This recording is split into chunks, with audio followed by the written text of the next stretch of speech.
it. But yeah, the idea that the Yellow's... Oh, it was called Super Volcano, that's what it was called. And under the Yellowstone National Park sits atop a massive magma chamber.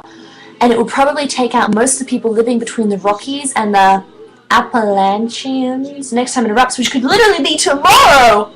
How exciting! And I thought that movie was so stupid, I was like, oh my god, that's lame. I can't say it, I don't know how to say it. Hello, Boone Saint. I didn't see The Day the Earth Stood Still. You know what's a terrible movie? The original War of the Worlds. People say the second War of the Worlds is bad. The first one, oh, it was the most, I was like, please, just die. Please die. Please, it was so bad. The second was actually kind of cool. Come on. I mean, it was kind of cool. I just love it. Okay, Gary. Okay. Oh my god! Anarina! I hate the movie Closer! It's a terrible, terrible movie! The point, what's the point again? Sometimes Love at First Sight is like just around the corner, or Love at First Sight is... I don't remember the tagline of, but like... The tagline was so simple. And I guess as a play, it has just deeper levels and stuff like that. I actually bought the playbook so I could try to find like a reason for why it even exists. Haven't read it yet. It's too painful. But the movie is like jumps timelines, and the end of it, nothing changes and everyone ends the same. And I'm like, okay, I get it. I totally get it. That's life. But why even make it? Just piss me off.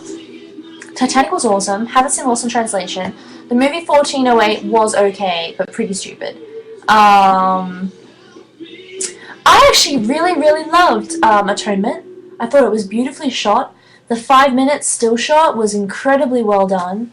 And it was actually really painful. The ending, it just, something about it got me, and I ended up being depressed all night. And I only saw it Friday night, Thursday night, and it just killed me. It was the saddest thing, just the idea that they just never got a chance. And the only good thing about that movie is that it's fiction.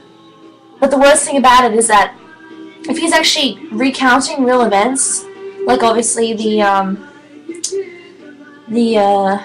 evacuation, the retreat actually happened, and I'm only guessing that one of those tunnels actually did, was flooded with water, and those people actually died. And that just, like, the idea that people were actually hiding underneath, and then they all just drowned, like, that just killed me. That shot of Keira Knightley just floating, oh, and I was gone. Like, I remember when I thought I was going to cry, and I was like, this movie's, if the movie's trying to make me cry, this isn't good. But then, by the end of it, I was like, oh, shit. I think I started to actually cry when the waves came. I thought it was sad, and then the waves came, and they were running and laughing, and I was like, yeah, god damn it.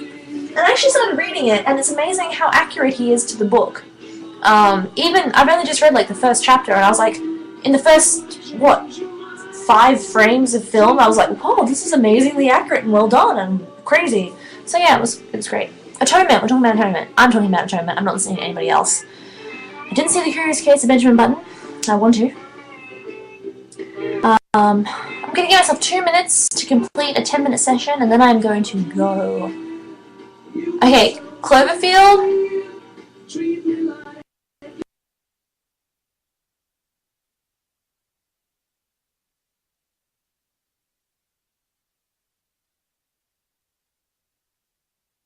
Cloverfield, the first time, I kind of liked it. Oh, did I tell you, have I told you my Cloverfield story? Have I told you my Cloverfield story? Okay, so, oh, yes, no, yeah, no, I wasn't almost on it.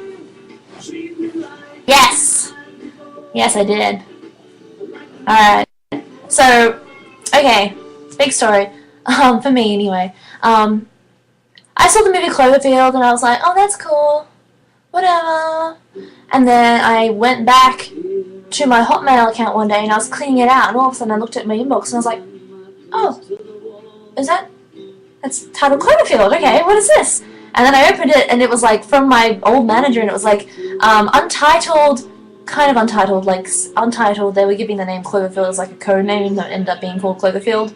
J.J. Abrams, I never know how to say his name, project. And inside it was the 2 scripts and a character breakdown about an untitled secret JJ project about 20-somethings living in New York City. And that was the summary. And the scripts had nothing to do with the movie at all. They were completely far-fetched. To me, it sounded like I was auditioning for that, what's that movie that, Jennifer Garner started in?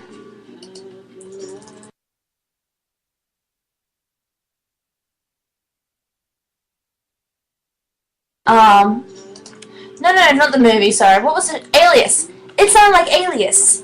Because it had this scene where she was the first scene that you had to act in was where she was drunk. And she was like, oh my god, these always get me. Like, oh, blah, blah, blah. Oh, I forgot your keys. And there was a kind of moment where, like, she kisses him, and then she's like, oh, why did I kiss you? Okay. And then the other secret script was her, like, helping him get up. She's like, come on, we gotta get you up. Oh, shit. And then she grabs a needle and she stabs him in the heart, and he, like, wakes up, and then they go. And then I saw the movie, and I was like, whoa. But that was exciting to me, because I was like, I feel special, even though I'm not in it. I haven't seen The Rocky yet. But you know what? Oh my gosh. Okay. I saw, finally, The House Bunny, which I auditioned for. And I auditioned for the part of Harmony, who in the original script was one different character. There was a pregnant chick, and then there was Harmony, but then they combined her into a pregnant hippie chick. So I auditioned for Harmony, I auditioned for the lead girl's part, and I auditioned for Lily, the beautiful African-American girl who is English, but she's actually played by an American. And I got so excited when the character Lily came out and said her speech, because it actually, like, it sounded pretty much exactly the same. The only difference was looks, that she was extremely pretty, and I was me. But as depressing as that sounds, as much as it made my friend laugh when I told him that, he was like, oh, I'm sorry. It actually made me really happy, because we both gave the same performance. And if that performance is an audition, and her performance is actually on screen, that makes me feel good about myself. And the same with the lead chick. Not with Harmony, though. She was kind of different. She played it more focused. And I guess I played the lead chick more kind of girly nerdy than how she kind of played it kind of butch nerdy. But yeah, that made me feel really good. You know, you gotta get over the whole, like, oh, I'm not Hollywood material, it doesn't really matter, man. You just gotta do it. And my problem was always confidence, and always putting myself down. That's why the last time I went to LA, I didn't have that anymore, and I really kind of knew how to play the game, and even though I wasn't auditioning or doing anything, I was happy, because I finally understood that it was nothing, you know, and it made me happy. Oh shit, I'm really tired. Okay, I'm gonna go. I'm really sorry for talking so much. I really was going to hope to do like a question and answer thing with this, like 5 ways to end the world, because that's my favorite thing to talk about ever, is death and destruction. And I'm just talking about myself, which is strange because it's the internet and nobody talks about themselves on the internet.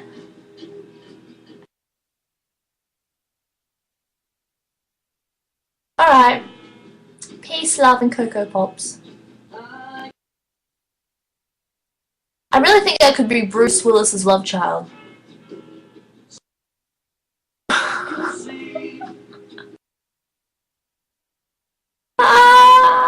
Disney!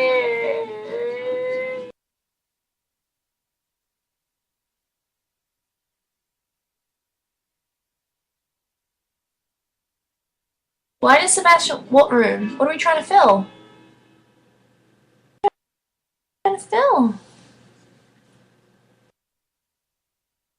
That was easy. I should talk more like this. Let's go back to shut down. It's really exciting.